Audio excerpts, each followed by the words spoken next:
Magandang araw po sa inyong lahat at sa mga giliw po nating tagapakinig.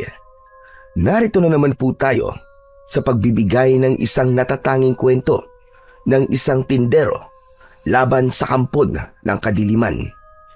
Ang 18 taong gulang na binatang si Anton ay isang matulungin at mapagmahal na anak ni Mang Sandro, isang tindero ng bawang at gulay na maaaring makatulong sa kanilang pamilya. Sa kanyang paglalako ay makikilala niya ang isang matandang lalaki na tutulong sa kanya upang labanan ang muling pagbabalik ng isang angkan ng mga aswang. Pagkakalooban siya ng isang agimat at sandatang makakatulong sa kanya upang pigilan ang lumalakas na puwersa ng kasamaan. Magtagumpay kaya siyang pabagsakin ang supremo ng mga aswang. Sama-sama po nating pakinggan ang buhay at pakikipagsapalaran ng binatang si Anton bilang isang commander bawang, ang tinderong kinatatakutan ng mga aswang. Ngunit bago po ang lahat, mga idol, huwag po nating kalimutang mag-subscribe at i-hit ang notification bell sa aking YouTube channel na The Voice Addict at Apong Isaac para sa mas marami pang makapigil hiningang kwentong aswang at katatakutan mula sa mundo ng kapabalaghan. Umpisahan na po natin ang kwento. Bawang! Bawang! Bili na po kayo ng bawang! Murang-mura lang po ito! 35 pesos lang po! Bili na po kayo mga suki! Prutas at gulay, bili na rin po kayo! Bagong ani at matatamis pa! Bili na po kayo mga suki! Yuhu! Bili na po kayo! Pero teka lang po muna mga suki! Bawal po muna ang utang ha! Bili na po kayo! Buena mano po muna sa umaga!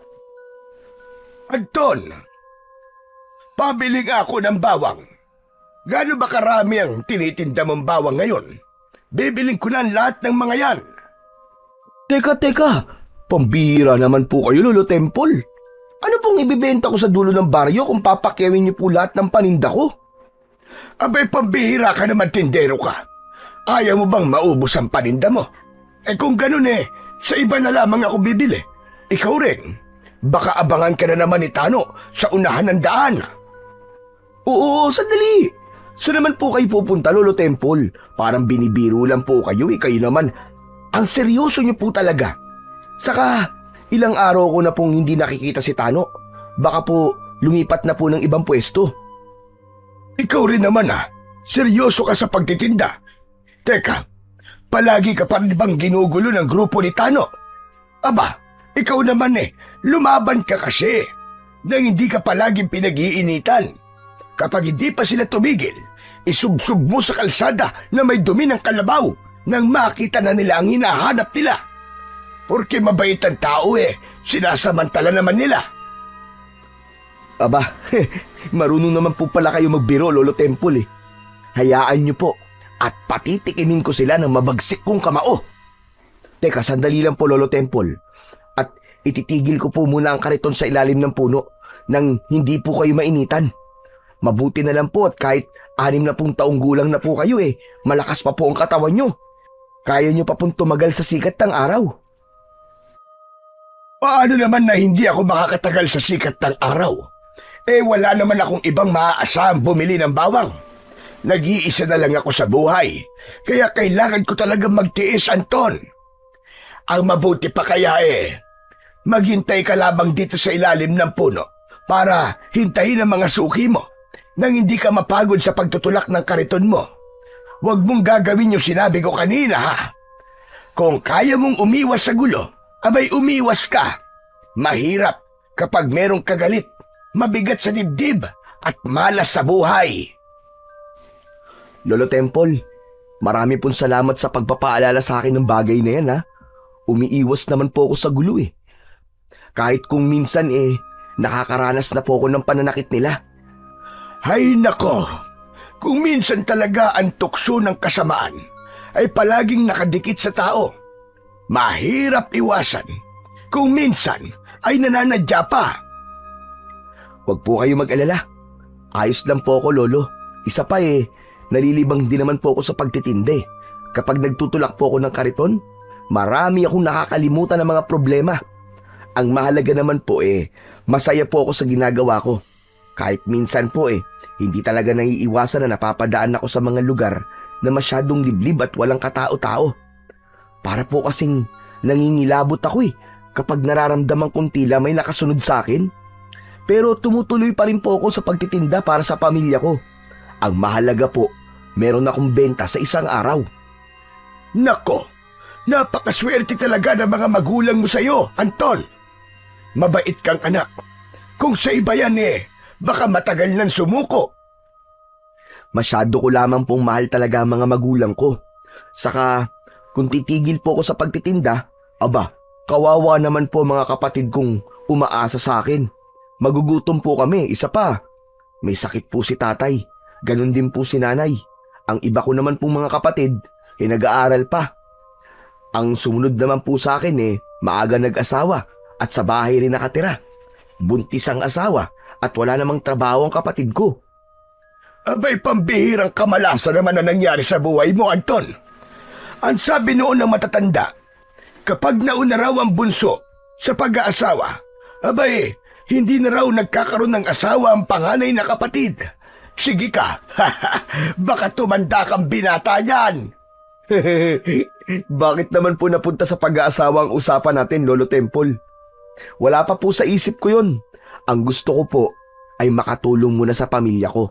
Bata pa naman po ako Tapos, magandang lalaki pa, di ba? Ay nako, pambihira ka talagang bata ka. Hindi mo matitikman ang luto ng Diyos, sige ka. Baka pagsisihan mo. Teka. Tama na nga po yan, Lolo Temple. Baka mamaya kung saan po mapunta ang usapan natin Grabe kayo, ang galing niyo palang magbiro. Ay hala, tama na ang pagbibiruan natin. Naaabala ko na ang paglalako mo ng gulay. Sige na, lagyan mo na ako sa plastik ng bawang. Damihan mo wala kang ititirang bawang. Ako na ang bibili ng lahat ng yan. Teka, sandali lang po, Lolo Temple. Nagtataka lamang po ako sa inyo. Bakit naman po araw-araw kayong bumibili ng bawang sa akin? Saan niyo po ba pinaglalalagay ang mga yun? Wala naman po kayong tindahan Wala rin po kayong karinderya. Saan niyo po ba ginagamit ang bawang na binibili niyo? May pinaghahandaan ako, Anton. Kapag may oras ka, pumunta ka sa bahay. Meron akong ipapakita sa'yo. Ikaw kasi ang gusto kong unang makaalam sa bago ko na-discovering sandata na magagamit pagdating ng araw. Maganda yun. Gawa lang sa kawayan. Pero itong mga bawang, may pinaghahandaan ako. Sa katunayan may mga tanim akong bawang sa bahay ko. Pero parang nakukulangan pa rin ako sa mga bawang na nainiipon ko. Ano naman pong pinaghahandaan nyo, Lolo? Malayo pa naman po ang piyesta. Saka, saan po ba ninyo kinukuha ang perang ginagamit nyo para pambili ng maraming bawang? Baka naman po hindi na kayo nagtitira para sa sarili nyo. Ay nako, may sapat akong ipon para sa sarili ko. Hindi mo ba alam, Anton? Ako ang may-ari ng lupang sinasaka ng mga tao.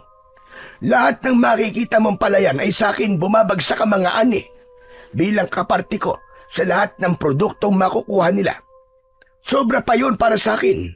Kaya ang ginagawa ko, palihim akong tumutulong sa mga taong walang kakayahang bumili ng sapat nilang pagkain. Saka ang lupang kinatitirikan ng bahay nyo, ako rin ang nagmamayari. Ang dahilan kung bakit hindi pa kayo pinapalaya sa bahay nyo ay dahil ayokong maranasan ninyong tumira kung saan. Naranasan ko na rin kung paano maghirap at dumating sa punto na wala na talaga akong malalapitan noon para hingan ng tulong. Kaya sinabi ko sa sarili ko na tutulong ako hanggat meron akong maitutulong. Totoo po ba yan, Lolo Temple? Hindi po ba kayo nagbibiro? Hindi po ako makapaniwalang kayo po may-ari ng lupang sinasaka namin. Pero bakit naman po ninyo ito nililihim sa mga tao? Hinahayaan niyo po silang masama po ang tingin sa inyo. Sus, Hindi ko naman ikakamatay ang tingin ng ibang tao sa akin eh. Saka, mukha ba ako nagbibiro? Ito ang gusto ko. At tumulong ng walang hinihinging kapalit. Masaya ako sa ginagawa ko. O hala, sige na. Ilako mo na ang mga prutas mo at saka na lamang tayo magkwentuhan. Huwag mong ipagsasabi kahit kanino ang mga napag-usapan natin ha. Ikaw lang ang nakakalam ng sikreto ko. Sandali lang po, Lo. Bakit po ako? Ang ibig ko po sabihin bakit niyo po ako tinutulungan? At saka, bakit hindi niyo po kami pinapaalis sa bahay namin? Marami na po kasing umalis sa lupain niyo at kami lang po ang natitira. Dahil mabuti kang tao, Anton. Gusto ko ang ugali mo. Masaya ako kapag nakikita kita. Huwag ka mag-alala. Walang kapalit ang tulong na ginagawa ko sa inyo. Basta, dalhan ulit ako ng maraming bawang ha. Areglado po, Lolo Temple. Marami pong salamat talaga sa kabutihan niyo sa amin ha. Saka, dito po sa pera. O siya, sige na. Kailangan ko nang umalis. Mag-iingat ka, iyo. Basta, kapag wala kang ginagawa, pwede kang pumunta sa bahay ko. Opo, Lolo. Pupunta po ako sa bahay niyo. Gusto ko rin po makita ang itsura na sinasabi niyong baril na gawa sa kawayan. Natanaw na lamang ng may 18 taong gulang na binatang si Anton ang papalayong matanda. Habang dala nito ang isang plastik ng bawang. Hindi siya makapaniwala sa kanyang mga natuklasan at napuno ang kanyang isip ng mga katanungan. Ipinanganak si Anton sa isang mahirap na pamilya sa isang baryo. Bagamat naghihirap ang mag-anak, pinagsumikapan siya ng kanyang mga magulang na siya ay pag-aralin bilang panganay sa 10 magkakapatid. Alam ni Anton na nahihirapan ang kanyang mga magulang sa pagtataguyod sa kanilang pamilya. Upang makatulong na gumaan ang kanilang buhay, kailangan niyang magtrabaho. Siya ay ipinagmamalaki ng kanyang mga magulang. Dahil si Anton ay sadyang matulungin, masunurin at magaling makisama. Tulad ng iba ring binata, ang kanyang mga hilig ay pangkaraniwan. Kung minsan ay nangangarap siyang maging isang magiting na sundalo, isang commander na kayang pamunuan ang mga tauhan. Ngunit sa kasamaang palad, kahit na anong gawin ng kanyang mga magulang, ay talagang hirap sila sa kanilang buhay at halos hindi nila mapagkasya ang maliit nilang kinikita sa araw-araw. Kaya't napilitan si Anton na tumigil na lamang sa pag-aaral. Nang siya ay nakagraduate sa high school, nagtinda na lamang siya ng bawang, gulay at prutas na inilalagay naman niya sa kanyang tulak-tulak na kariton. Gawa yon sa tabla at lumang gulong ng bike hanggang sa makilala niya ang matandang si Lolo Temple. Mabait ang matanda sa kanya, ngunit kabaligtaran yon para sa iba. Takot ang mga tao sa matanda. Lahat ay iwas dito dahil pinaghihinalaan ng mga ito na may lahi raw aswang si Lolo Temple. Siya lamang ang tanging nakikipag-usap sa matanda. Hindi marahil alam ng mga tao na ang malawak palang bukid na sinasaka ng mga ito ay galing sa lupain ng matanda. Kaya't labis niyang ipinagtaka kung bakit tahimik at lihim na tumutulong si Lolo Temple sa mga tao. Kung malalaman lang ng kanyang mga kababaryo ang tahimik na pagtulong ni Lolo Temple, magbabago na ang tingin ng mga tao sa matandang lalaki. Muling itinulak ni Anton ang kanyang kariton at tinahak ang makipot na daan papunta sa dulo ng baryo. Kaya lang, natanaw niya ang grupo ni Tano kasama ang dalawa nitong mga kaibigan. Nag-iinuman ang mga ito at madalas siyang pinagtitripan. Kaya ilang di pa palang ang layo niya ay narinig na niyang nagbubulungan ang mga ito. Pare, tignan mo. Ang dami na namang pera ni Anton. Mukhang nakadilihensya na naman siya sa matanda. Nakikita ko na naman ang grasya. Halika, lapitan natin. Kayo ang humarang sa kariton. Pagmasdan nyo mga pare kung paano ako dumiskarte ng pang-inom natin. Sinubukang umiwas ni Anton Ngunit tinawag ni Tano ang pangalan niya. Hindi siya kagad lumapit, kaya mas lalong lumakas ang boses nito. Hoy! Hoy, Anton! Halika nga rito! Anton! Nagdadalawang isip na lumapit si Anton dahil alam na naman niyang lilimasin na naman ng mga ito ang perang kinita niya sa pagtitinda. Ilang araw din siyang hindi nito inaabangan, kaya ang buong akala niya ay wala na ang mga ito at lumipat na ng ibang pwesto. Hindi niya tuloy na itago ang perang ibinayad sa kanya ni Lolo Temple. Kaya naman, dahan-dahan siyang lumapit sa mga ito. Tumayo si Tano habang pasuray-suray sa paglalakad. Lumapit ito sa kanya, dala ang bote ng alak na walang laman. Bigla nitong dinakot ang kanyang damit at inilapit ang mukha nito sa mukha niya. Naamoy ni Anton ang mabahong singaw ng alak sa bibig ni Tano.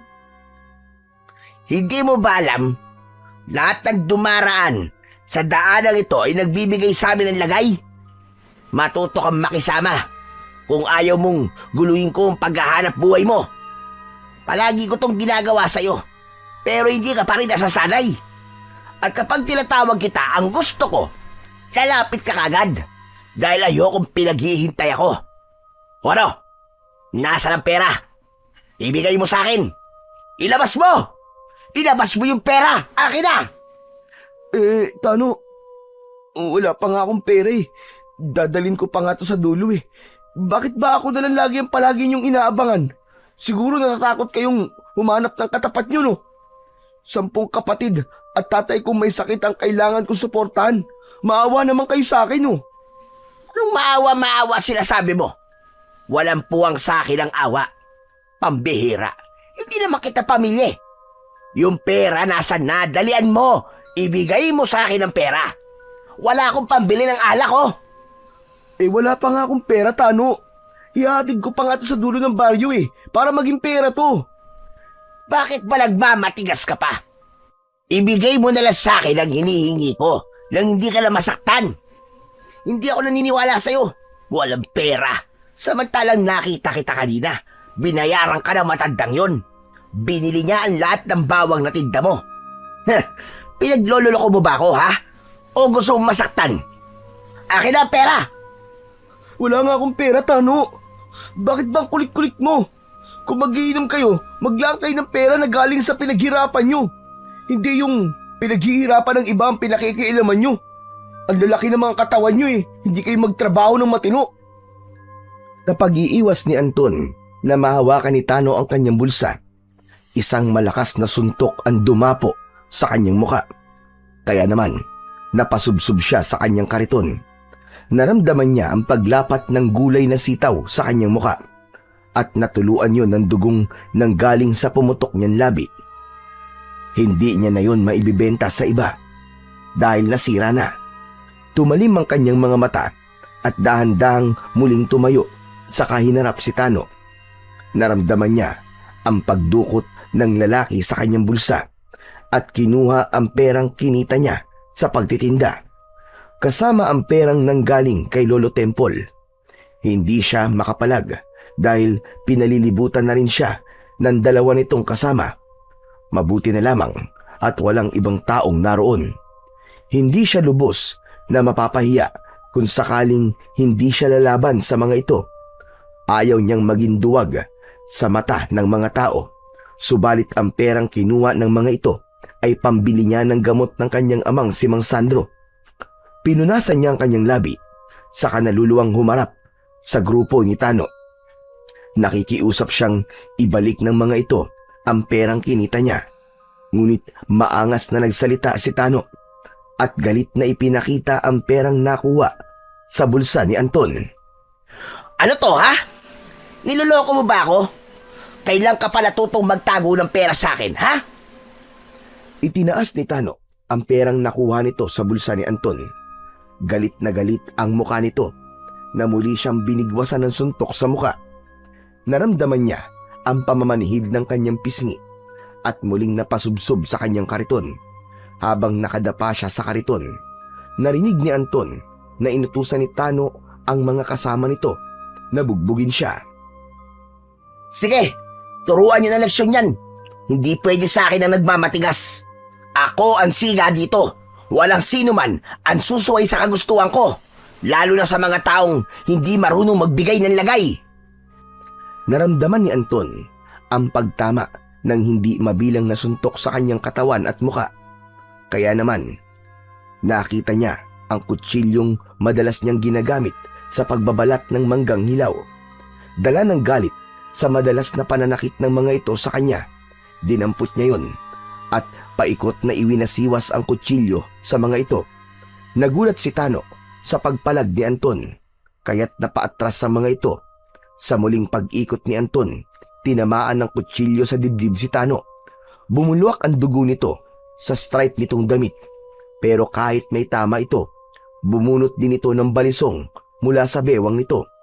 Nanginginig ang katawan ni Anton at napasandal sa puno, habang ang dalawang lalaking kasama ni Tano ay tumakbo at iniwan silang dalawa. Nabitiwan ni Anton ang kanyang kutsilyo at hinintay ang paglapit ni Tano.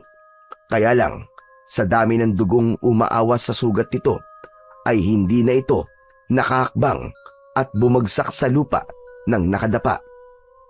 Dala ng takot at labis na pagkabigla, napatakbo si Anton papalayo sa lugar na yon.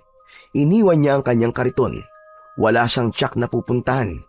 Naramdaman na lamang niyang tinatahak niya ang daan papunta sa bahay ni Lolo Temple.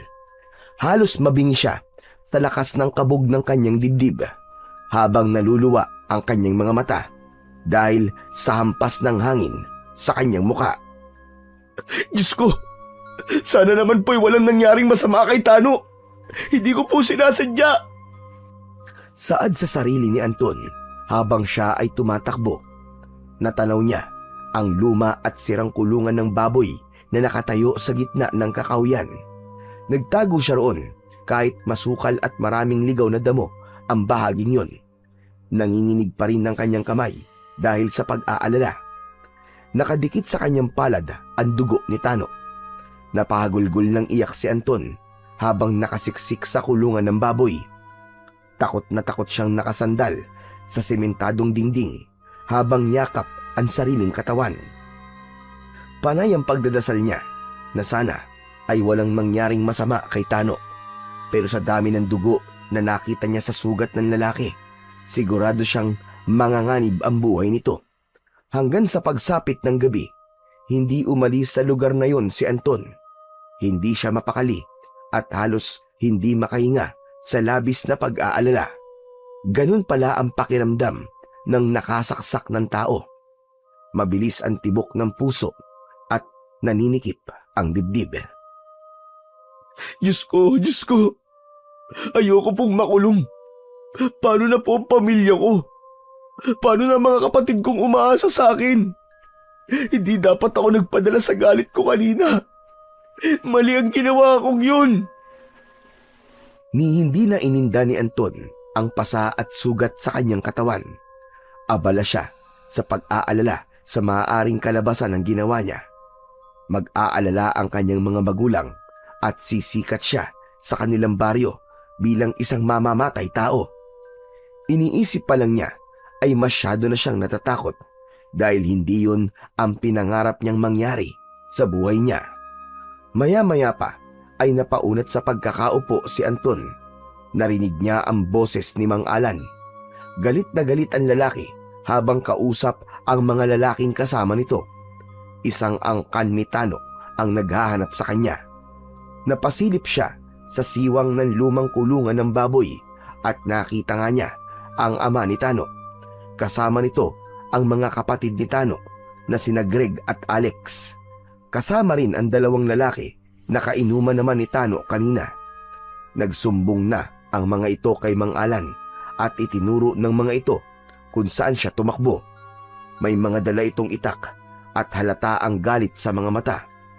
Natuptop ni Anton ang sarili niyang bibig, saka muling nagtago sa masukal na kulungan. Hoy kayo! Sigurado ba kayong dito tumakbo ang hayop na yun? Mapapatay ko talaga siya! Nagpalinga-linga ang mga ito sa paligid. Kilala si Mang Alan bilang isang tahimik at mabait na ama ni Tano. Kilala rin itong magsasaka sa lupang pag-aari ni Lolo Temple. Ngayon lamang niya nakitang nagalit si Mang Alan. Wala itong nakakaaway. Si Tano lang ang masama ang ugali kapag nakakainom ng alak. Mas lalong bumilis ang tibok ng puso ni Anton habang nakasilip siya sa 5 lalaking naghahanap sa kanya.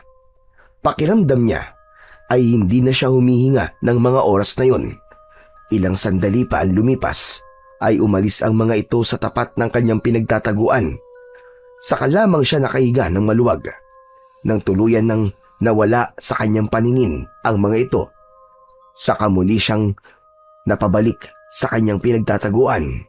Ngunit nagulat siya nang marinig ang boses ni Lolo Temple mula sa kanyang likuran. Sige na! Lumabas ka na dyan, Anton! Nakaalis na sila! Lolo Temple, buti nandiyan kayo. Tulungan niyo po ako. Sa tingin ko po, nakapatay po ako ng tao pero hindi ko po sinasadya. Huwag niyo po akong ituro sa kanila. Bakit ka naman naluluwa at nakikiusap, Anton? Alam ko naman na wala kang kasalanan. Ipinagtanggol mo lamang ang sarili mo. Ang pamilya ko po, ang mga magulang ko, Lolo, baka balikan po nila. Huwag ka muna mag-alala sa kanila. Sarili mo na muna ang isipin mo. Huwag ka mag-alala. Tutulungan kita. Ano ba talaga ang nangyari? Kasi po, hinarang po nila ako eh. Kinuha po nila ang pera na binigay niyo sa akin, tapos binugbog pa po nila ako. Wala po akong kasalanan. Hindi ko po sinasadya. Nasaksak ko po si Tano. Galit na galit po sa akin ang buong pamilya niya. Alam kong ginawa mo lang ang lahat para ipagtanggol ang sarili mo.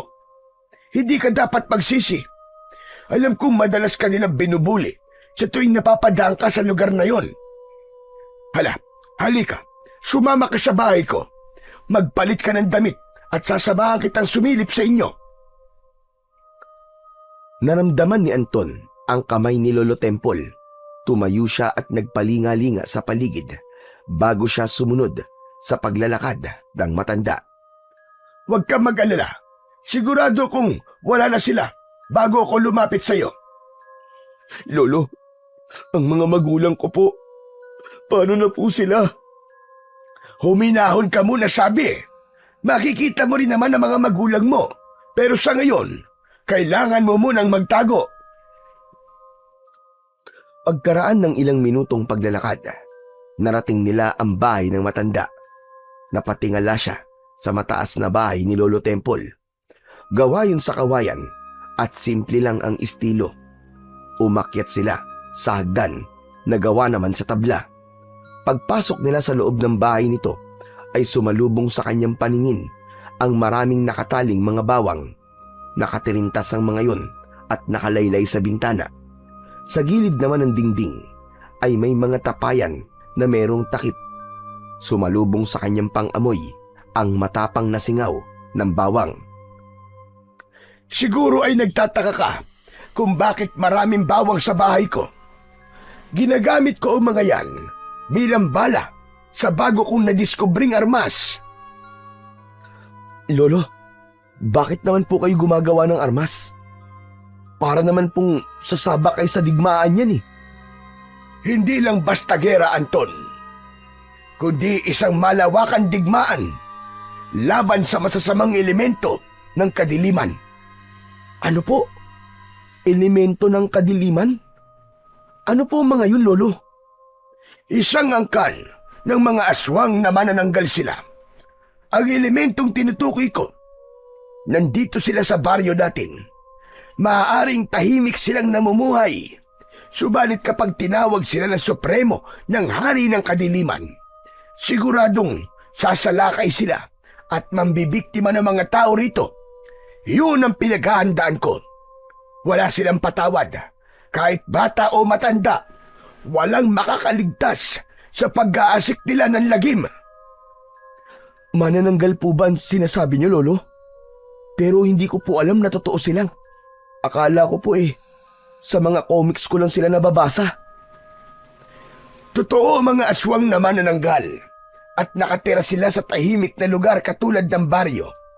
Hindi lang buntis ang kanilang binibiktima. Sa oras na matapos na ang itinakdang araw ng kanilang pagpapahinga, magaganap na ang pag-aasik ng lagim sa mga tao. Pero Lolo, bakit niyo po sinasabi sa akin ng mga bagay na yan? Dahil ikaw lang ang nakikita kong karapat-dapat na gumamit sa mga sandatang ginawa ko. Ikaw ang magiging pinuno na lalaban sa mga aswang. Lumapit ang matanda sa dingding at kinuha nito ang baril na gawa sa matigas na kawayan. Meron din itong goma at spring. Kasya ang isang buong bawang sa lagayan ng bala nito. Isinipat ni Lolo Temple ang baril sa lata na nakapatong sa estante. Kinilabit nito ang gatilyo ng baril at umalingaw-ngaw ang ingay na kagaya sa putok ng totoong baril. Halos mabutas ang lata sa tama ng bawang. Napakunot ang noo ni Anton. Maganda ang baril na gawa ni Lolo Temple at iniabot yun sa kanya. Hindi kita pipiliting tumulong sa akin, Anton. Subalit, magagamit mo ang sandatang yan para ipagtanggol ang mga magulang mo laban sa pagsalakay ng mga aswang. Sige na, maupo ka na muna dyan at ikukuha kita ng damit. Sa tingin ko naman magkakasya sa iyo ang damit ng anak ko. Marami pong salamat, Lolo. Salamat din po sa baril na to. Iingatan ko po ito. Nang umalis ang matanda sa kanyang harapan, ay pinagmasdan ni Anton ang bala ng baril. Nakatirintas ang bawang na nakasuot sa bilog na kawayan. Na kapag kinalabit niya, ang gatilyong alambre ay lumalabas sa dulo ang 5 piraso ng bawang at tumatama yon sa dingding. Hindi siya makapaniwala sa malakas na epekto ng bawang sa bagay na tinatamaan nito. Napatingin si Anton sa kalalabas lamang na matanda mula sa silid nito. Ang tawag sa baril na gawa sa kawayan ay rapido. Kilala yan noon bilang laruan ng mga bata. Ngunit hindi nagtagal ay tumuklas ako ng rapido na magagamit ko laban sa mga aswang. Ang dating bala ng rapido ay pako. Ngunit nalaman kong walang epekto ang pako sa mga aswang. Kaya nag-isip ako ng ibang paraan na bawang ang magagamit kong bala. Matagal na akong gumagawa ng ganyang sandata. Sa katunayan hindi lang ikaw ang binigyan ko ng baril na rapido. Lolo, talaga po palang pinaghahandaan niyo mga aswang na manananggal, ha? Taga rito rin po ba ang nabigyan niyo po ng rapido? Pili lamang ang pinagkakalooban ko ng sandata. Lahat sila ay mabubuting tao, handang tumulong at lumaban sa mga aswang. Heto nga pala ang damit. Sige, magpalit ka na muna. Lolo Temple, bakit po galit kayo sa mga manananggal? 40 taon na ang nakakalipas. Magmula ng pinatay ng mga aswang ang asawa kong buntis. Pati ang anak namin panganay na lalaki ay pinaslang nila. Ako lang ang natirang buhay. Kaya siguro pinag-iisipan ako ng mga tao na aswang. Dahil madalas nila ako nakikitang gumagala sa kabi. Simula noon, ay hindi na ako nag-asawa pa. Natatakot ako na baka maulit ang pagsalakay nila at mawalan ulit ako ng mahal sa buhay. Kaya tinipinangako ko sa akin sarili na gagawin ko ang lahat para maubos ang lahi ng mga aswang. Pinaghandaan ko ng matagal ang pagbabalik nila. Papatayin ko silang lahat, Anton. Kaya po pala, ganun na lamang po ang galit niyo sa mga aswang. Habang nagbibihis ng damit si Anton, ay hindi na nagsalita ang matanda. Naupo na lamang ito sa tabi niya at nakatanaw sa labas ng bintana. Kilala po ba ninyo ang angka ng aswang, Lolo? Yun nga ang nakakalungkot. Dahil hindi sila nakikilala ng agimat ko kapag nasaan yung tao sila. Yun ang dahilan kung bakit patuloy ako nagmamatsyag sa paligid. Kung ganun po hindi natin pala sila makikilala dahil hindi rin po sila natatakot sa sikat ng araw. Oo, Anton. dahil makikilala lamang sila ng agimat ko sa oras na nasa anyo silang manananggal. Malakas ang kutob kong naninirahan sila sa baryong ito. Malakas ang kanilang puwersa dahil isang buong angkan ng mga aswang na manananggal. Teka, tapos ka na bang magbihis, Anton? Opo, Lolo Temple. Kung ganun ay tara na, sasamahan kita sa pag-uwi. Sa kakahuyan tayo dumaan para walang ibang tao na makakakita sa'yo. Kaya lang, kailangan natin mag-ingat dahil baka inaabangan nila ang pag-uwi mo. Kahit hindi na po ako makauwi, Lolo, ang mahalaga po, malaman ko lang ang kalagayan nila. Kahit mula po sa malayo, sana'y makita ko po ang mga magulang ko. Hindi ko lang po talaga matanggap na sa konting halaga ng salapi sa isang iglap, narito po ako at nagtatago sa bahay niyo. Hindi ko alam kung paano kitang matutulungan, Anton. Pero handa akong sumama sa'yo dahil naniniwala kong hindi mo kagustuhan ang mga nangyari. Tara na, umalis na tayo. Hindi tayo maaaring magtagal sa bahay niyo. Kahit pansamantala dito ka muna magtago sa bahay ko. Aalamin din natin ang nangyari kay Tano. Nang matapos sa paghahanda ng gamit si Anton, sa likod ng bahay ng matanda sila dumaan. Dala niya ang ibinigay na baril ni Lolo Temple sa kanya.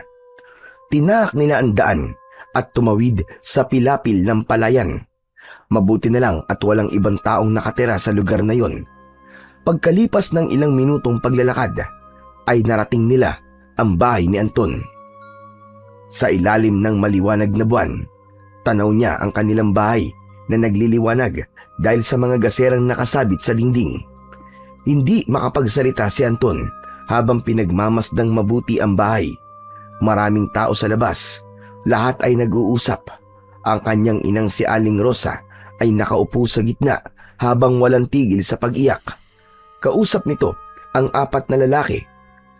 Si Mang Tasyo, si Mang Damian, si Bernard at Carding. Maya-maya pa ay tumayo si Lolo Temple. Dito ka lang. Huwag ka muna magpapakita sa mga tao. Titignan ko lang kung ano nangyayari sa bahay niyo. Lolo, bumalik po kayo kagad dito ha. Nakikiusap po ako. Tango lamang ang itinugon ng matanda. Saka kinuha sa kamay niya ang luma nitong gasera. Malaki ang hakbang ng paa na tinawid nito ang pilapil ng palayan, papunta sa kanilang bahay. Bumundol ang kaba sa kanyang dibdib nang makita ang kanyang mga kapatid na nakaupo sa mahabang bangko habang hindi nagsasalita. Katabi naman ito si Raul, nakasama ng kanyang ama sa pagbubukid. Ang kanyang ama na si Mang Sandro ay hindi niya nakikita. Gusto niya nang tumakbo para sana lumapit sa kinaroroonan ng mga ito, ngunit sa kanyang pagtayo ay napansin niya ang grupo ni Mang Alan kasama ang 2 kapatid ni Tano. Nakakubli rin ang mga ito sa likod ng puno habang nakatingin sa bahay ni Anton. Nakuyom ni Anton ang kanyang kamao at ang baril sa kanyang kamay ay mahigpit niyang hinawakan. Nanginginig ang kanyang kamay at natatakot siya sa sasabihin ni Lolo Temple sa oras na makabalik ito sa kanya. Bigla na lamang lumapit si Mang Alan sa bahay ni Anton. Ilabas niyo ang walang niyan yung anak! Sinaktan niya ang anak ko, kaya nararapat lang na pagbayaran niya ang ginawa niya. Ilabas niyo si Anton, dahil kung hindi, papatayin ko kayong lahat! Itinaas ni Mang Alan ang hawak nitong itak, saka itinutok sa mga taong nasa loob ng bahay ni Mang Sandro. Nagkagulo ang mga tao at kanya-kanya ng takbo. Hindi rin makapaniwala ang mga tao sa biglang pagpapakita ng masamang ugali ni Mang Alan. Dati naman itong tahimik, magbubukid at magiliw sa mga tao. Marahil ganun talaga ang isang amang nasaktan ng anak. Maya-maya pa ay nakita ni Anton ang paglabas ni Lolo Temple.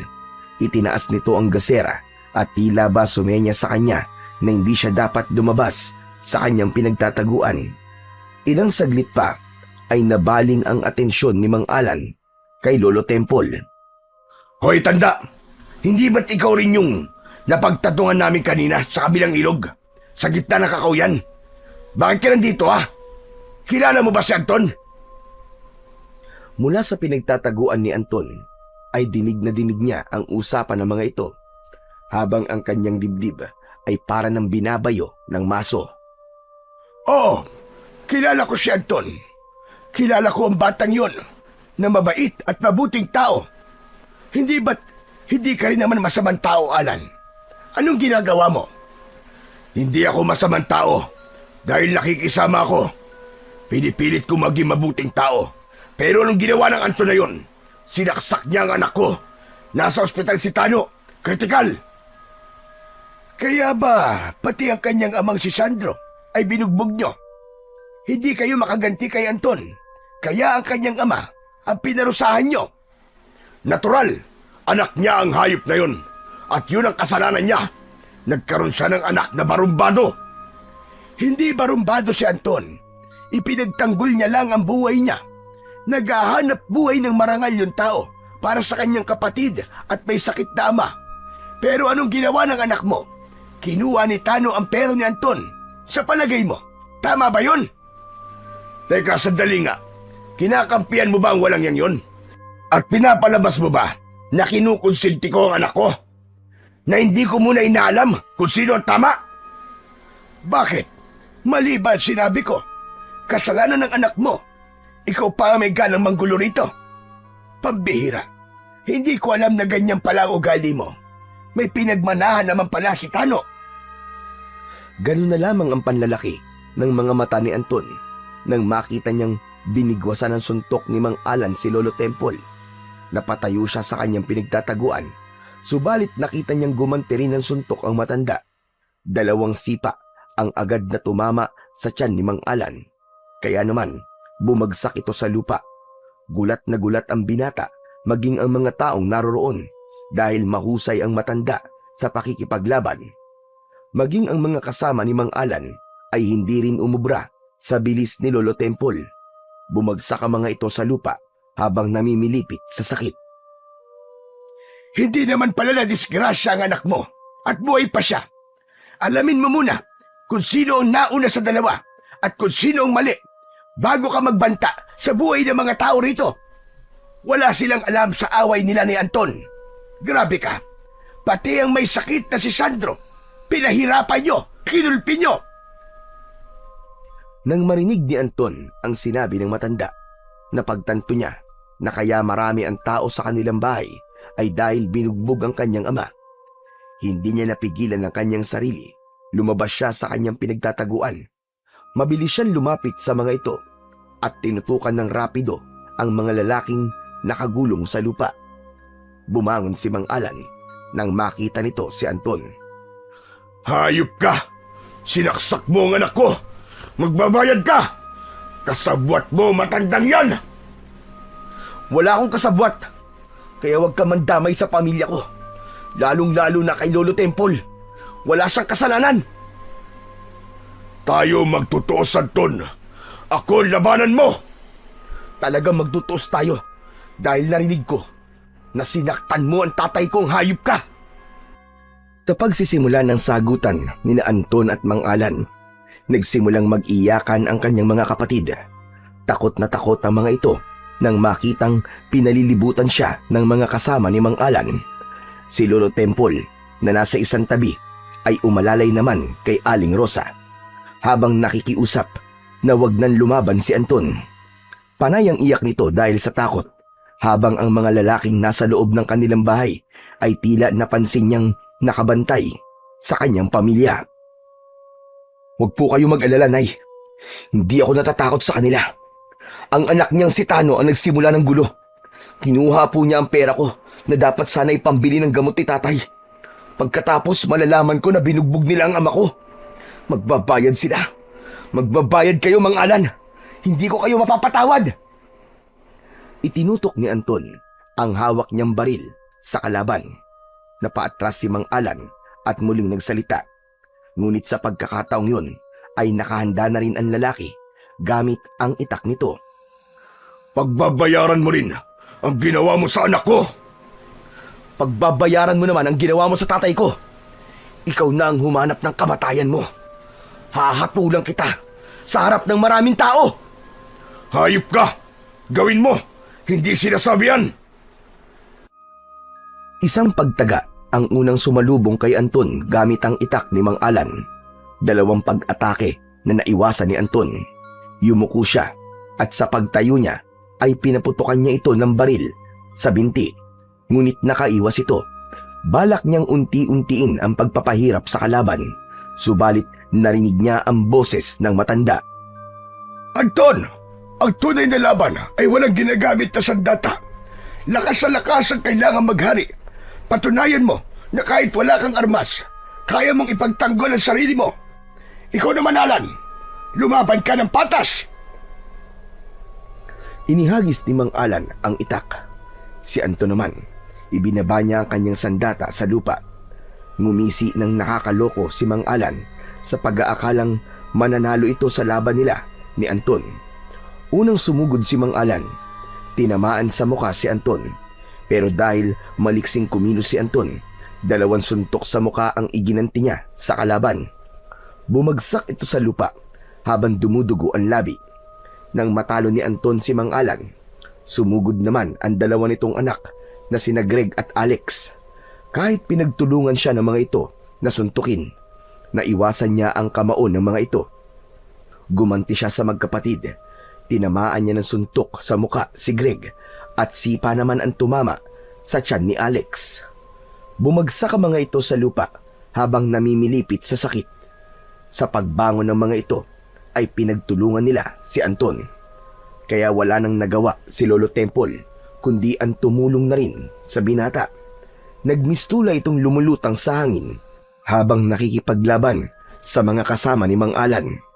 Talagang kakaiba ang galing ng matanda sa pakikipaglaban. Pero sa hindi inaasahang pagkakataon, nagkagulo ang mga tao. Pumasok ang mga ito sa loob ng kanilang bahay. Nang mula sa himpapawid ay sumalakay ang maraming aswang na manananggal. Natulala si Anton. Hindi niya inaasahang may mga aswang nalilitaw sa itaas ng mga puno. Kitang-kita ni Anton ang pagdagit ng mga aswang sa mga taong nagsipagtakbo sa palayan. Tila nanonood siya sa mga ibon sa himpapawid na may dalang mga tao. Ano pang hinihintay mo, Anton? Damputin mo na ang baril! Sinasalakay tayo ng mga manananggal! Nagtago ang matanda sa bahay ni Anton kasama ang kanyang ina at mga kapatid. Nagsarado ang mga ito ng pintuan. Naiwan sa labas si Anton habang si Mang Alan at ang mga anak nito ay umalis sa lugar na yon para tumakas. Naiwan ang 2 kaibigan ni Tano. Dinagit ang mga ito ng aswang. Bumaon ang mahahabang kuko ng manananggal sa balikat ng mga ito at inilipad paitaas. Dinampot ni Anton ang kanyang sandatang baril at pinuntirya ang mukha ng aswang na nagbabantang lumapit sa kanya. Isang malakas na pag-alingaw-ngaw ng putok ng baril ang narinig sa buong palayan. Bumagsak ang manananggal sa lupa. Kitang-kita niyang nasunog ang katawan ng manananggal. Muli niyang sinipat ang mga aswang na nagkakagulo sa itaas ng mga puno. Pinipilit ng mga ito na buhati ng kanilang mga biktima. Itinaas niya ang kanyang baril at muling kinalabit ang gatilyo. Lumabas ang 5 butil ng bawang sa dulo ng baril. Tumama ang mga yon sa mukha ng 2 aswang. Bumagsak sa lupa ang mga ito. Habang nagkikikisay ang katawan, nilapitan niya ang 2 manananggal na nakahiga sa lupa. Ang kalahati ng katawan ng mga ito ay unti-unti nang nasusunog dahil sa bawang. Dahil sa pagkakapas lang ni Anton sa mga aswang, tumingala si Anton at muling nagpaputok ng baril. Kitang-kita niya ang tila anino ng ibon na lumilipad sa liwanag ng sikat ng bilog na buwan hanggang sa tuluyang maglaho ang mga yon. Saka lamang niya naalala ang kanyang pamilya. Pagpasok niya sa loob ng bahay ay tumambad sa kanyang paningin ang nakahigang si Mang Sandro. Tay! Diyos ko! Ano pong ginawa nila sa inyo? Hirap magsalita si Sandro, iho, dahil sa tinamong sugat niya sa muka. Pero gising siya at naririnig niya ang sinasabi mo. Tay, patawarin niyo po ako ha. Hindi ko naman po yun sinasadya eh. Ipinagtanggol ko lamang po ang buhay ko. Naramdaman ni Anton ang pagpisil ni Mang Sandro sa kanyang kamay na nakapatong sa katre nito. Kaya naman, nahawakan din ito ang baril na gawa sa kawayan at kahit hindi nito maimulat ang mga mata, ay alam niyang bakas sa mga mata nito ang pag-aalala at takot. Ang kanyang kapatid na may asawa ay napayakap ng mahigpit kay Anton. Ganon din ang mga kapatid niyang nag-iiyakan. Si Aling Rosa naman ay mabilis na naghanda ng kape para sa kanilang dalawa ni Lolo Temple. Nakita niyang nag-abot din ang matanda ng konting panggastos sa kanyang ina. Isang bagay na hindi niya maintindihan kung bakit mabait sa kanila ang matanda. Ngayong nakita nila ang gamit mo sandata, manganganib rin ang buhay mo, Anton. Ituturing ka nilang banta sa kanilang lahi. Hindi ko po naiintindihan, Lolo, kung bakit bigla na lamang sumalakay ang mga aswang. Hindi po kaya ito na po ang simula ng paghasik nila ng lagim sa mga tao? Tama ka. Kaya kailangan mo mag-ingat. Hindi pa yon ang totoong dami ng aswang na manananggal. Ang mabuti pa, gamitin mo ang agimat ko. Hinubad ni Lolo Temple ang suot nitong kwintas na gawa sa pinatuyong ugat ng bawang. Ito rin ang nagsuot sa kanyang leeg ng agimat. Hinawakan niya ang bagay na yon at nagtatakang napatingin sa matanda. Lolo Temple, tanong lang po, bakit po ang bait-bait niyo sa akin? Bakit po ipinagkaloob niyo sa akin ang agimat na to? Matanda na ako, Anton. Hindi na sapat ang lakas ko para sa agimat. Nakita kitang nakipaglaban kanina, kaya alam kong magagawa mo rin ang dating ginagawa ko noon. Kaya po ba mahusay kayo makipaglaban kanina dahil sa agimat? Ang lakas ko kanina ay hiram lang sa agimat na yan, Anton. Kaya magagamit mo yan para maprotektahan ka laban sa mga aswang. Nag-aalala po ako para sa pamilya ko. Kaya haharapin ko po ang kasalanan ko kay Tano. Hintayin mo na lang na makalabas siya ng ospital. Alam kong hindi maluba ang kanyang sugat. Pero kailangan maging handa pa rin sa maaaring kahinatnan ng kalagayan ni Tano. Natitiyak kong sa paggaling niya ay gaganti siya sa'yo. Kilala ko ang lalaking yun. Hindi niya palalampasin ang ginawa mo sa kanya. Nahulog sa malalim na pag-iisip si Anton.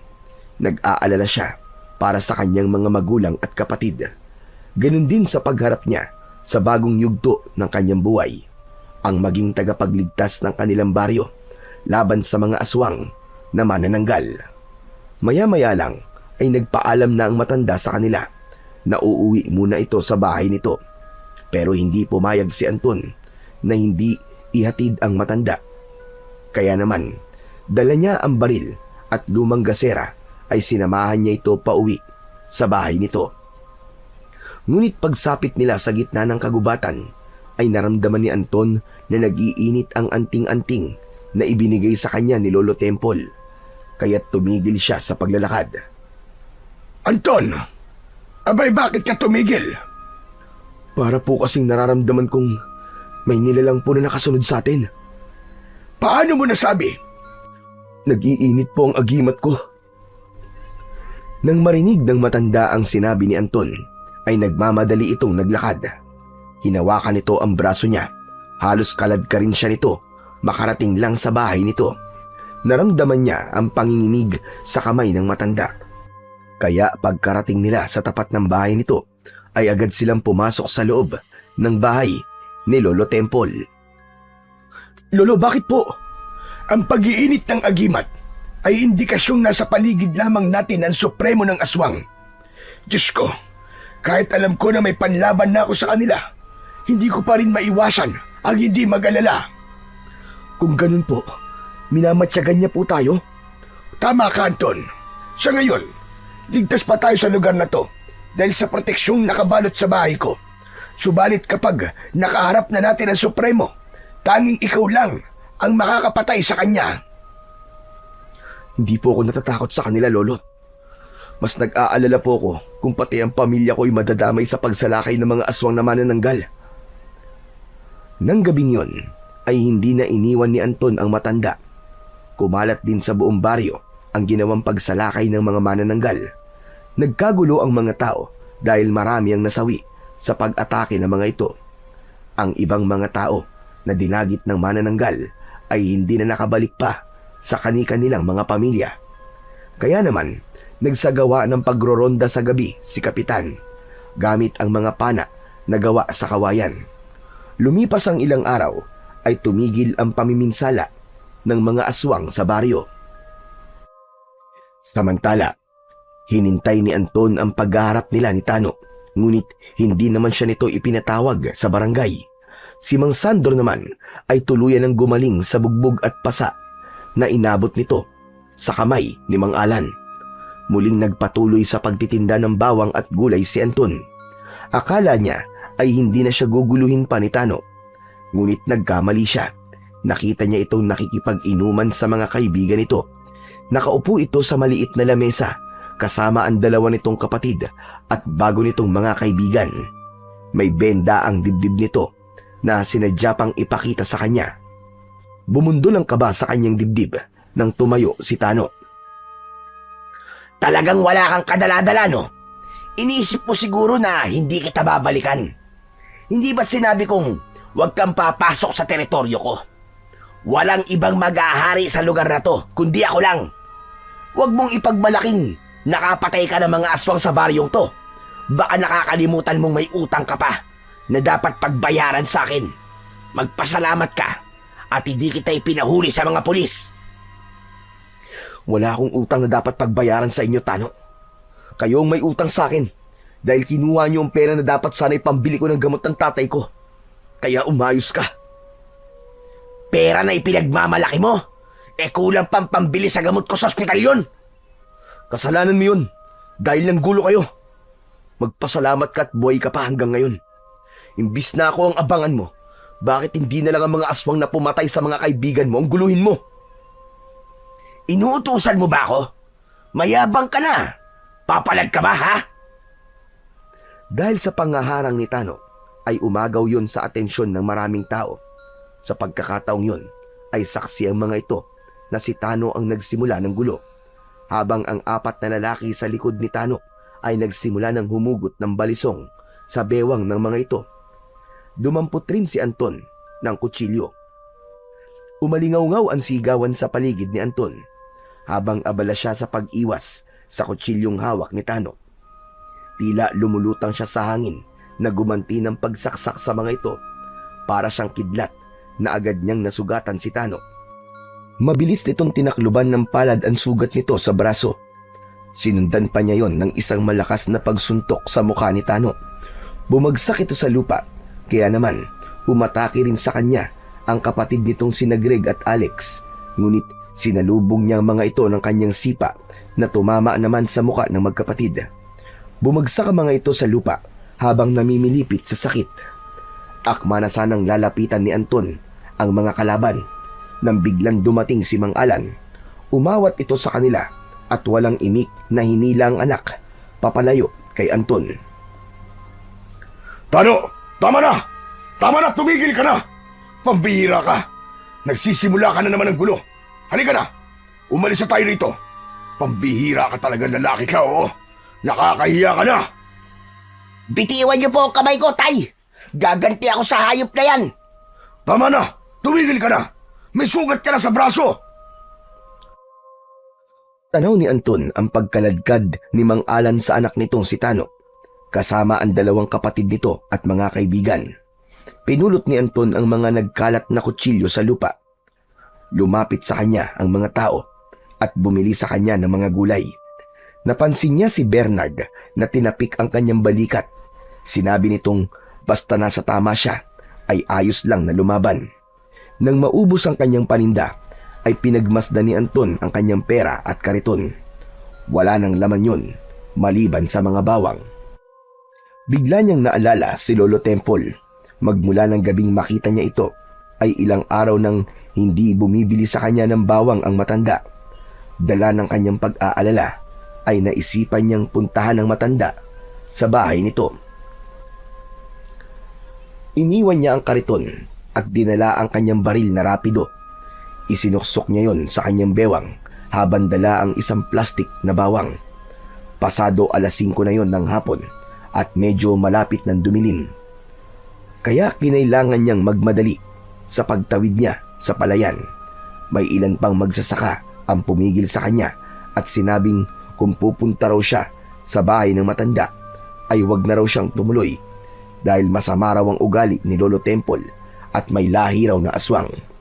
Ngunit ipinagtanggol ito ng lalaking kasunod ng mga tao. Sinabi ng lalaki na walang katotohanan ang mga ibinibintang ng mga ito sa matanda. Masaya si Anton na kahit papano ay merong naniniwalang mabuting tao si Lolo Temple. Sa pagpapatuloy ng paglalakad ng binata ay narating niya ang bahay ng matanda. Ngunit nagulat siya sa kanyang nadatnan. Sunog na sunog ang bahay ni Lolo Temple. Hindi maaari ito! Lolo Temple! Diyos ko! Nabitiwan ng binata ang dala niyang bawang at nagmamadaling lumapit sa dating kinatitirikan ng bahay ng matanda. Mukhang kanina pa naganap ang sunog dahil usok na lamang mula sa natitirang kahoy ang natitira sa lugar. Ngunit ang mga tapayan na nasa bahay nito ay nanatiling buo. Bigla siyang nag-alala dahil sa tingin niya malabong buhay pa ang matanda. Kahit napapaso ang kamay ni Anton, tinanggal niya isa-isa ang mga kahoy na nakaharang sa natitirang bahagi ng bahay. Bakit nila sinunog ang bahay niyo, Lolo? Hindi niyo dapat sinapit ang ganito. Hindi ba nila alam na ang sinasaka nila ay sa inyo ang lupa? Ang sama nila. Wala silang puso. Paano nila naatim na saktan kayo? Pumatak ang masaganang luha mula sa mga mata ni Anton habang hinahawi ang gamit ng matanda. Nanginginig ang kanyang kamay sa lapnos na tinamo nito sa mga kahoy. Napakabuti sa kanya ni Lolo Temple at pagkatapos ay yun lamang ang sasapitin ng matanda sa kamay ng mga tao. Lolo, nasan po kayo? Diyos ko, Lolo Temple. Lolo Temple, sumagot kayo! Naluluwang isa-isang inalis ni Anton ang mga nasunog na kahoy na tumaklob sa mga tapayan. Maya-maya pa ay narinig niya ang daing at ungol sa bahagi ng kakahuyan. Nagmula yun sa kulungan ng baboy, kung saan ay dun siya naunang nagtago nang masaksak niya si Tano. Nagmamadaling tumakbo si Anton sa pinanggagalingan ng boses ni Lolo Temple. Malalaki ang hakbang ng kanyang paa na nilapitan niya ang kinaroroonan ng matanda. Pumasok siya sa loob ng kulungan at tumambad sa kanyang paningin ang sugatang matanda. May benda ang paa nito ng tela, ngunit bakas ang matinding pagkakapaso sa binti nito, kaya naman nahirapan itong maglakad. Nakahiga ito sa sahig ng kulungan habang nanginginig ang katawan dahil sa mataas nitong lagnat. Lolo Temple, ano po nangyari? Bakit po nasunog ang bahay niyo? May ilang kalalakihan na nagpunta sa bahay ko. Sinira nila lahat ng gamit ko. Pati ang baril na ginawa ko. Hindi ko sila nakilala dahil may mga taklob ang kanilang muka. Diyos ko, bakit naman po nila gagawin yun sa inyo? Meron silang hinahanap sa akin. Marahil gusto nilang makuha ang agimat sa leeg mo. Ingatan mong mabuti yan, Anton. Nagsisimula na silang magasik ng lagim sa pamamagitan ng pagkuha sa mga sandata na magagamit natin laban sa kanila. Hinahanap nila ang binuo kong pangkat. Sinasabi po ba niyong hinahanap na nila ang mga baril na ipinamigay niyo po sa mga taong napili niyo? Tama ka. Ang mabuti pa ay tipunin mo silang lahat, Anton. Heto ang pito. Gamitin mo yan para tawagin sila. Sa gilid ng ilog na malapit dito, doon ka magtawag. Maririnig nila ang tunog niyan. Paano po kayo? Kailangan niyo po munang madala sa ospital. Ipapagamot ko po kayo. Ayos lang ako. Huwag mo akong alalahanin. Ginamot ko na ang sarili ko, Anton. Kailangan ko ang tulong mo. Nasa panganib ang binuo kong pangkat. Ikaw na sana ang bahalang mamuno sa kanila. Ubusin niyo ang kampo ng kadiliman. Kapag nakita nila ang agimat sa leg mo, makikilala ka nila kung sino ka. Ang mabuti pa po kaya dalhin ko po muna kayo sa bahay namin. Kahit paano po maaalagaan po kayo ng maayos doon ng mga kapatid at magulang ko. Kaya ko na to, Anton. Ayokong pati sila ay madamay sa problema ko. Sige na, pamunuan mo ang pangkat na binuo ko. Hanapin niyo ang kuta ng mga manananggal dahil kung hindi niyo sila mauunahan, marami pa magbubuwis ng buhay. Dalhin mo rin ang mga bawang. Mag-iingat ka, Anton. Sigurado po ba kayong ayos lamang po sa inyo na mag-isa? Sanay na akong mag-isa at marami na akong pinagdaanan sa buhay ko. Kaya ko to. May tiwala ako sa iyo, Anton. Ayaw sanang iwanan ni Anton ang matanda. Ngunit wala siyang magawa. Kailangan niyang sundin ang utos nito. Mabilis siyang umalis sa lugar na yon. Habang tinatahak niya ang daan papunta sa ilog, ay pinagmasdan niya ang hawak na pito na gawa sa kawayan. Kasing laki lamang yon ng daliri ng tao. Sa baryo ng Tipulog, tinatawag itong kawayang pito na lumilikha ng musika na parang huni ng ibon. Maya-maya pa ay nakarinig siya ng ingay sa kabilang daan sa gitna mismo ng kakawayan. Nagtago si Anton sa likod ng puno at pinakinggan ang pinag-uusapan ng dalawang lalaki. Narinig niyang ang mga ito ang nagsunog sa bahay ni Lolo Temple. Inihanda niya ang kanyang baril na gawa sa kawayan at itinutok sa dalawang lalaking nag-uusap habang nakatayo. Nang biglang may kinuha ang mga ito sa loob ng bulsa at dinukot ang bote. Nakilala niya sina Greg at Alex. Ano kayang ginagawa nila Alex at Greg dito? Sa kanong dahilan nila? At kinailangan nilang saktan ng matanda at sunugin ang bahay nito. Teka, hindi kaya... Nanlaki ang mga mata ni Anton nang pumasok sa kanyang isip ang hinala niya sa magkapatid. Hindi nga siya nagkamali. Sa madilim na bahagi ng kakawayan ay kitang-kita niya ang pagpapahid ng mga ito ng langis sa katawan. Nagmumula yon sa kulay itim na bote. Pakiramdam ni Anton ng mga sandaling yon ay hindi na siya humihinga. Mga hayop kayo! Mga demonyo! Lintik lang ang walang ganti. Magbabayad kayong mga aswang kayo! Bulong ni Anton sa kanyang sarili habang nakasilip ng bahagya sa likod ng makapal na halaman.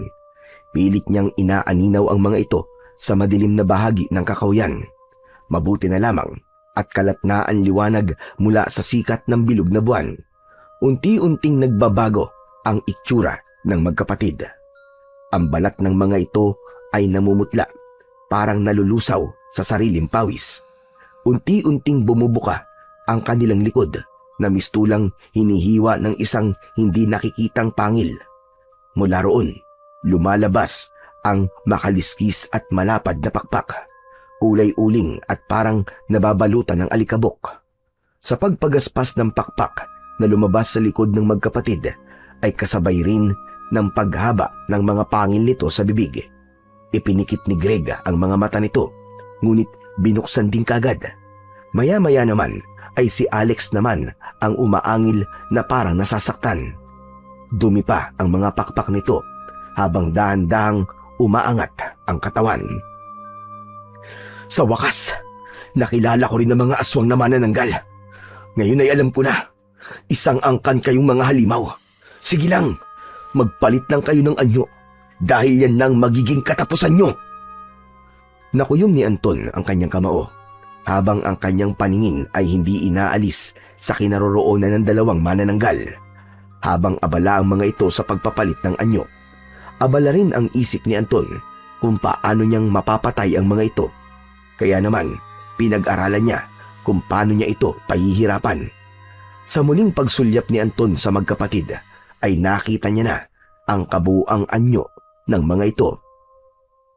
Ang katawan ng mga ito ay nahati sa bewang. Ang kalahating katawan ay tumaas, humiwalay mula sa ibaba na naiwan naman sa lupa. Nakatirik ang mga daliri sa paa habang kumukulo ang bituka sa tiyan ng mga ito. Dumilim ang paligid na tila yon ang udyat para sa kanilang muling pagsalakay. Sa halos kalahating oras na pagpapalit ng anyo ng mga ito, ay nagtagumpay ang mga halimaw na lumipad papalayo sa kinaroroonan ng kanilang kalahating katawan. Inihanda ni Anton ang bawang sa kanyang bulsa. Dinikdik niya yon sa bato. Nilapitan niya ang kalahating katawan ng magkapatid. Saka ibinuhos ang bawang sa kumukulo nitong mga bituka. Pagkalagay niya ay lumakas ang pagkulo nito. Tumaas at sumama sa hangin ang makapal na kulay puting usok. Natunaw ang 2 kalahating bewang hanggang sa magkulay puting likido ito at kumalat yun sa lupa.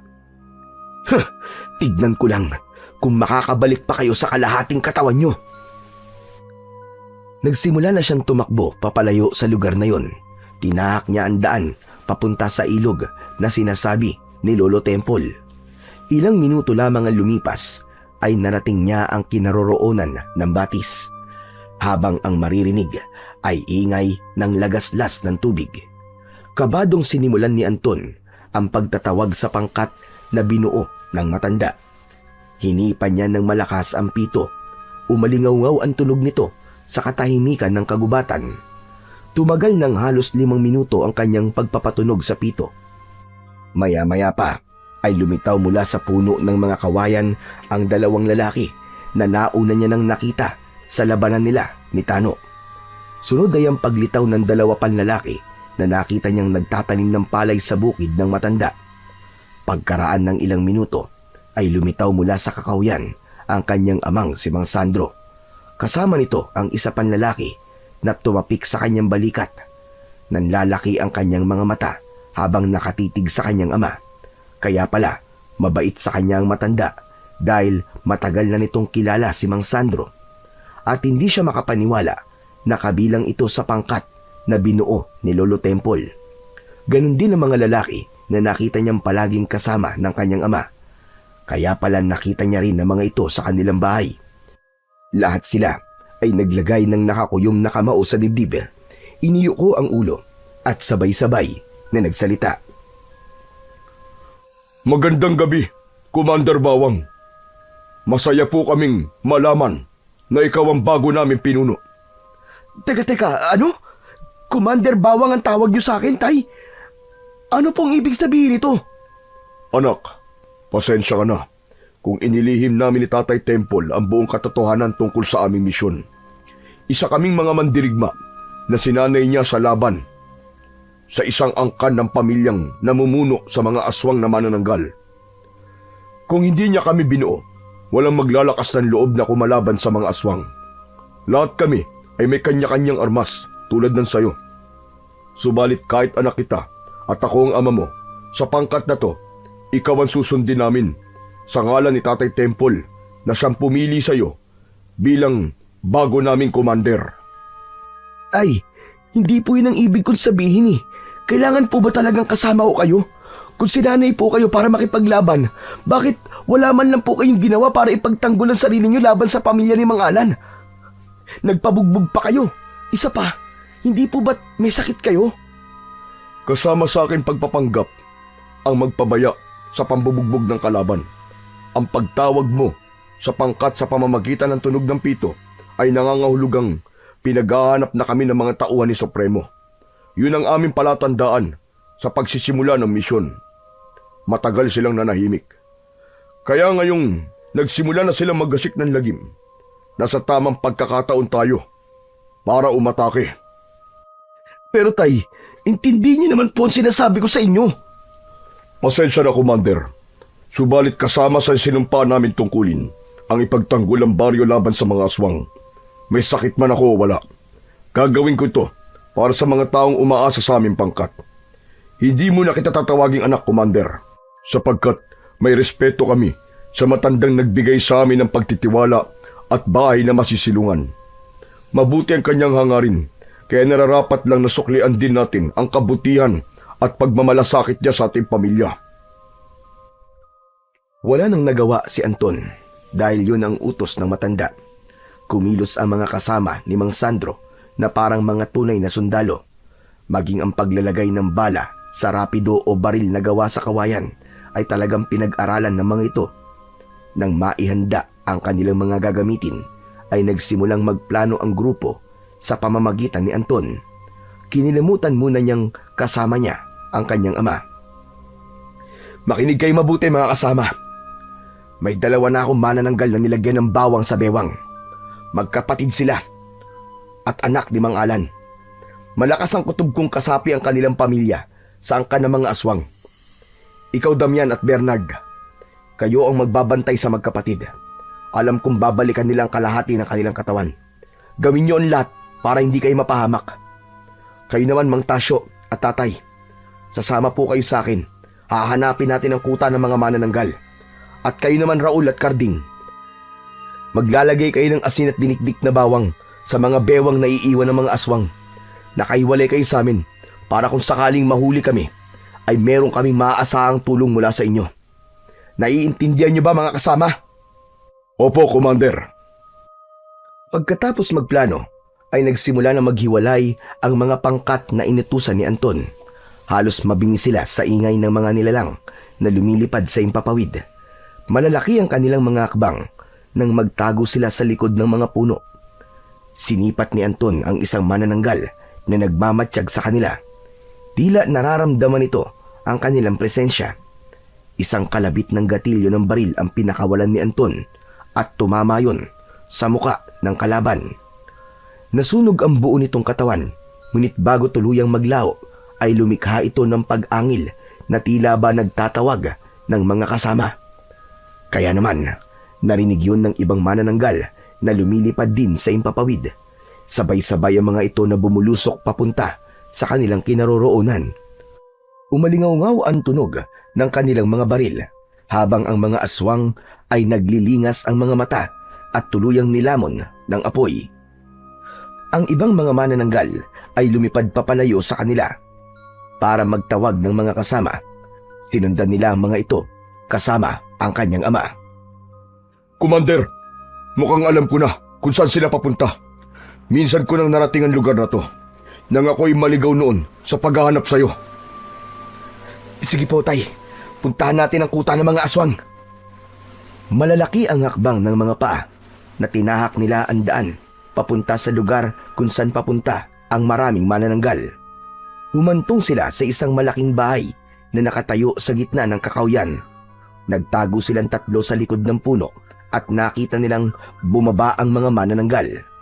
Muling nagdikit ang kalahating katawan ng mga ito sa naiwan nilang bewang. Saka nagmamadaling pumasok sa loob ng malaking bahay. Nakasisiguro po akong magsusumbong sila sa kanilang supremo. Sa palagay ko, ngayon sila nagplanong sumalakay. Magsasalita pa sana si Anton, ngunit narinig nila ang boses ni Mang Alan. Lumabas sa mga ito sa bahay, kasama ang mga alagad nito. Bakit nyo hinayaang makita kayo? Hanapin sila! Patayin! Halos kalahati ng tauhan ng mga ito ay magsasakang nagtatrabaho sa lupain ni Lolo Temple. Ang iba ay nakasalubong niya bago siya pumunta sa bahay ng matanda.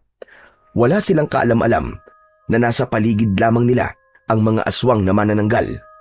Akma na sanang papuputukin ni Anton ang hawak niyang baril kay Mang Alan nang umalingaw-ngaw ang boses ni Tano mula sa loob ng bahay. Wala itong benda sa dibdib kaya kitang-kita niyang walang sugat sa katawan ang lalaki. Ang hayop na si Tano. Niloko niya tayo, Tay. Talagang binugbog ka lang nila. Balak nila talagang patayin kayo. Sinasabi ko na nga ba't sila ang mga manananggal. Hindi na ako magugulat kung wala silang sugat sa katawan dahil may kakayahan silang magpahilom ng kanilang mga sugat. Si Tano pala ang supremo. Kaya mag-iingat ka, Commander. Mapapatay ko talaga ang hayop na yan. Binugbog niya kayo, Tay. Wala naman palang sugat sa dibdib yan eh. At gumawa pa sila ng palabas.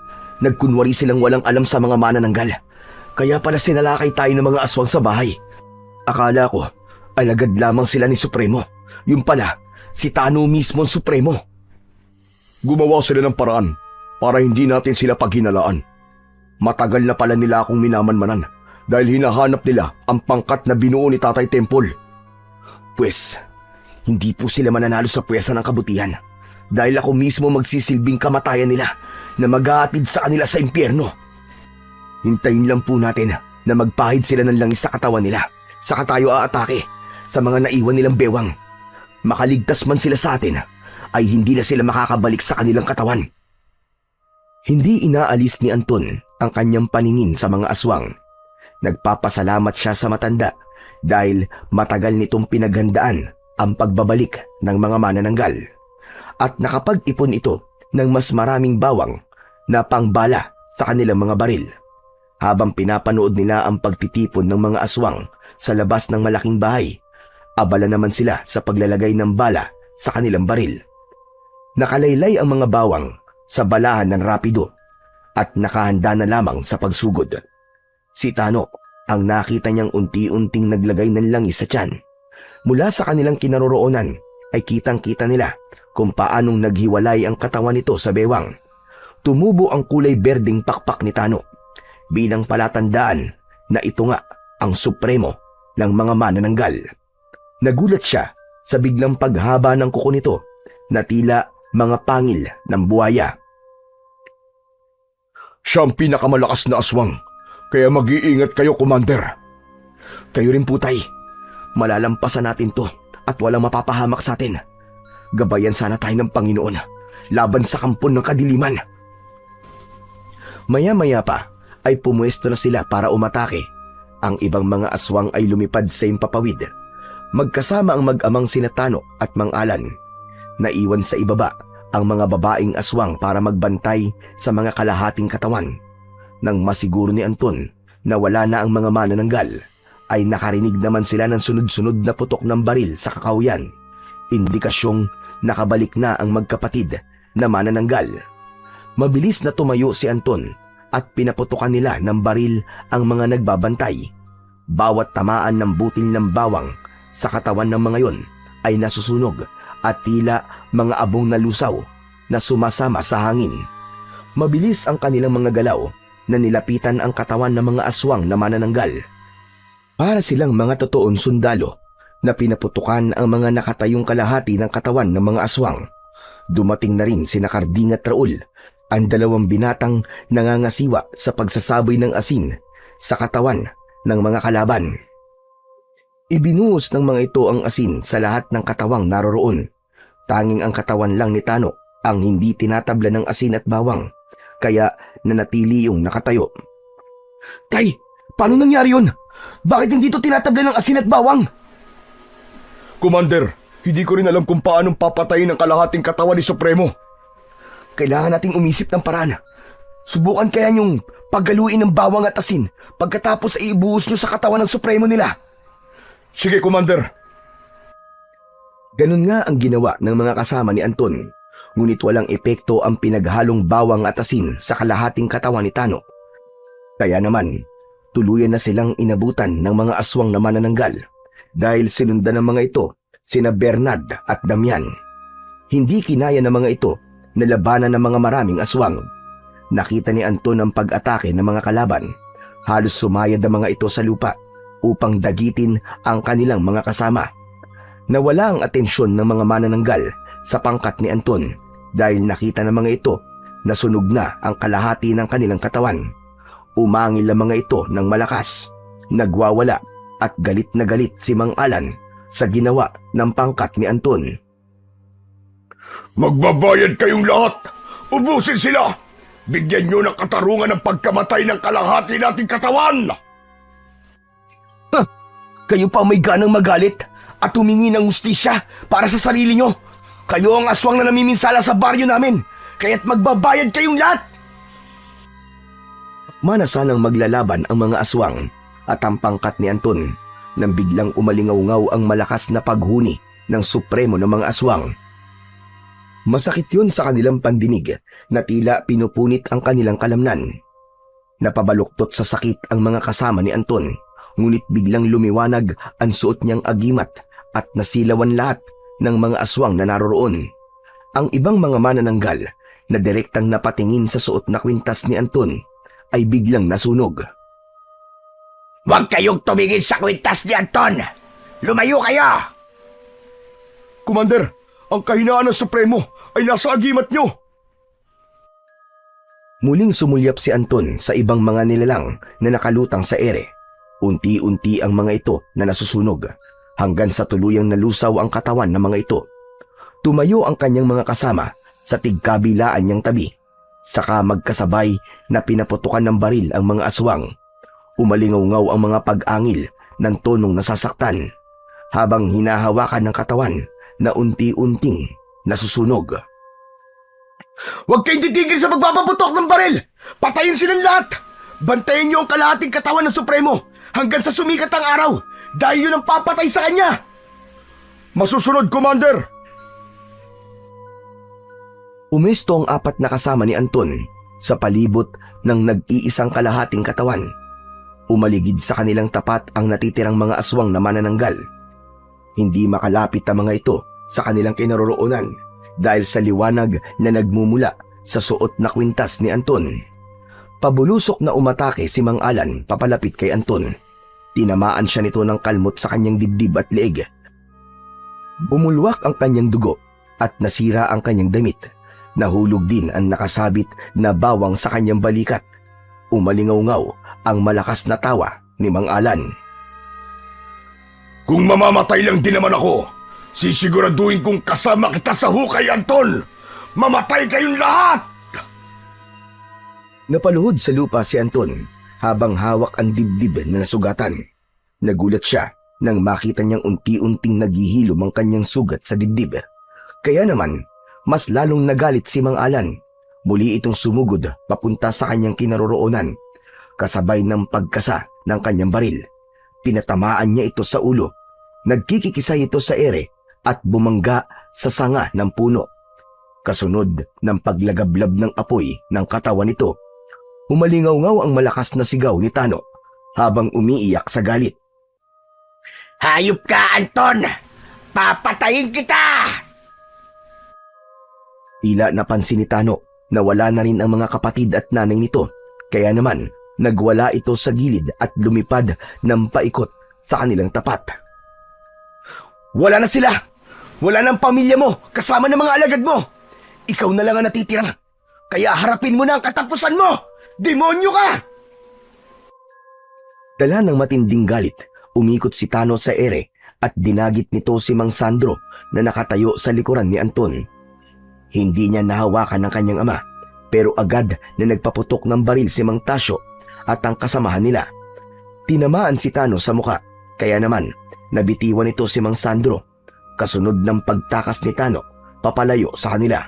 Kahit marami ang tumama na bawang sa katawan nito, ay hindi ito tinatablan. Bantayan niyo ang kalahating katawan ni Tano. Alam kong babalik siya. Hihintayin natin sumikat ang araw. Nag-aalala ko sa mga kapatid at nanay mo. Paano ko sila naman nakatakihin ni Tano at gawing biyag kapalit ng kanyang kalahating katawan? Natigilan si Anton. Bakit hindi nga niya naisip ang kalagayan ng kanyang mga kapatid at nanay? Tay, magpasama po kayo kay Mantasyo. Puntahan niyo po si nanay at ang mga kapatid ko. Pero paano ka? Kaya ko na po to, Tay. Mag-iingat ka, anak. Pagkatapos magpaalam ni Mang Sandro, ay tumakbo na ito papalayo kasama si Mang Tasyo. Isang malakas na pagaspas ng pakpak ang narinig nilang lumipad sa impapawid. At gano'n na lamang ang panlalaki ng kanyang mga mata nang makitang bihag ni Tano si Lolo Temple. Nakapikit ang matanda, halatang nangihina, bumundol ang kaba sa kanyang dibdib. Lolo! Ayos lang ba kayo? Sumagot kayo, Lolo Temple! Ayos lang ba kayo? Habang nakalutang ang mga ito sa ere, ay nakalaylay naman ang katawan ni Lolo Temple. Nagmulat ng mga mata ang matanda habang nangihina pa rin ang katawan. Huwag mo kong alalahanin, Anton! Gawin mo ang sinasabi ko! Pero Lo, paano po kayo? Tama na ang satsat.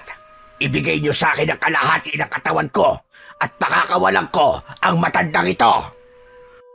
Huwag mo kong alalahanin, Anton! Hubarin mo ang aghimat mo at ilagay mo sa kumukulo niyang bituka! Bilisan mo, iho! Hindi! Hindi! Huwag mong gagawin yan! Hayop na matanda ka! Papatayin kita! Gamit ang matutulis nitong kuko, sinaksak ni Tano ang leeg ng matanda. Naluluhang tumakbo si Anton papunta sa kalahating katawan ni Tano at hinubad niya ang kanyang agimat. Sa kanya inilagay sa putol na katawan ng manananggal. Mabilis na natunaw ang katawan ng Supremo. Kaya naman, umalingaw-ngaw ang malakas nitong sigaw sa buong kagubatan. Kasunod ng pagbagsak ni Lolo Temple sa lupa, bumulwak ang dugo nito sa leeg. Nang sulyapan nito ni Anton, ay mabilis niyang binaril si Tano gamit ang kanyang rapido. Tinamaan ito sa dibdib, kasabay ng pagkikikisay ng katawan nito. Nasunog ang katawan ni Tano at sumama ang abo sa hangin. Mabilis na tumakbo si Anton papalapit sa kinaroroonan ni Lolo Temple. Sakto rin ang pagdating ni Mang Tasyo at Mang Sandro, kasama ang mga tanod at taong bayan.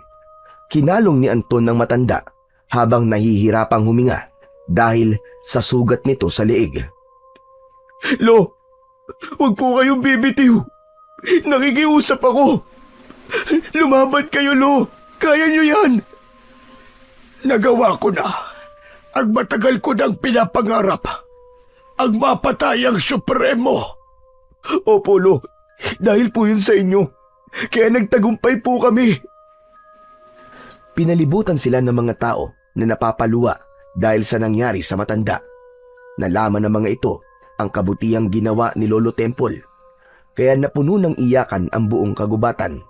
Pero si Anton, umisip siya ng paraan kung paanong maililigtas si Lolo Temple. Tumayo siya at binalikan ng natunaw na kalahating katawan ng Supremo. Kinuha niya ang agimat at pinagmasdan. Nasaksiyan ko kung paano mo ko iniligtas kanina. May kakayahan ng kwintas na magpagaling sa sugat. Kaya naman, ito ang gagamitin ko kay Lolo Temple. Mabilis na lumapit si Anton sa kinaroroonan ng nakahigang matanda. Lumuhod siya at isinuot sa leeg nito ang agimat. Anong ginagawa mo, anak? Tawagin mo siya Commander Sandro. Magaling ang naisip niya. Hindi ko naalalang may kakayahan ng agimat na pagalingin ang sugat ko. Pero si Anton, naisip niya. Lolo, unti-unti na po naghihilom ang sugat niyo. Maraming salamat sa Diyos. Iniligtas po niya kayo. Bumangon ng matanda at masayang nagsalita habang nakatingin sa mga taong nakasaksi sa himalang ginawa ng agimat. Ang agimat ko ay may kakayahang magpagaling ng sugat na likha ng mga aswang. Salamat, Anton. Utang ko sa iyo ang aking buhay. Masayang lumapit ang mga tauhan ni Anton. Sa pangunguna ni Mang Sandro ay nagbigay ito ng pagpupugay para kay Anton. Ganon din ang mga taong naroroon. Binabati namin kayo sa tagumpay, Commander Bawang. Marami pong salamat, Tay. Ipinagmamalaki kita, anak. Mabuhay si Commander Bawang! Mabuhay! Mabuhay ang sigaw ng mga tao habang umaalingaw-ngaw ang pagtawag sa bagong pangalan ni Anton. Masaya silang umuwi sa kanilang mga pamilya bilang pasasalamat ng mga tao kay Lolo Temple. Nagbayanihan ng mga ito na muling ipagtayo ng bahay ang matanda sa gitna ng palayan sa dati nitong tirahan. Walang binago sa estilo at muling bumalik ang sigla ng katawan ng matanda. Dahil sa nangyari ay natuto ang mga tao na magtanim ng bawang dahil natatakot silang baka may bagong banta sa kanilang baryo mula sa aswang na manananggal. Pagkatapos naman natanggapin ni Anton ang karangalan bilang si Commander Bawang, ay kinatakutan na siya ng mga aswang. Nagkaroon siya ng buhay na tahimik, malayo sa gulo at patuloy na iginagalang. Si Lolo Temple na may mabuting hangarin ay tuluyang ipinagkaloob sa mga tao ang naipon nitong lupain. Lubos na nagbago ang tingin ng mga tao sa matanda. Ang tunay na pagtulong ay hindi kailangang ipagyabang o ipaalam sa iba para lamang sabihing mabuting tao ka. Ang pagtulong at pagpapakita ng pagmamalasakit sa kapwa ay ginagawa ng bukal sa loob at hindi alam ng ibang tao. Busilak ang puso ng taong tumutulong ng walang hinihintay na kapalit dahil ang Diyos ang siyang bahalang gumanti sa kabutihang ginawa mo sa iyong kapwa.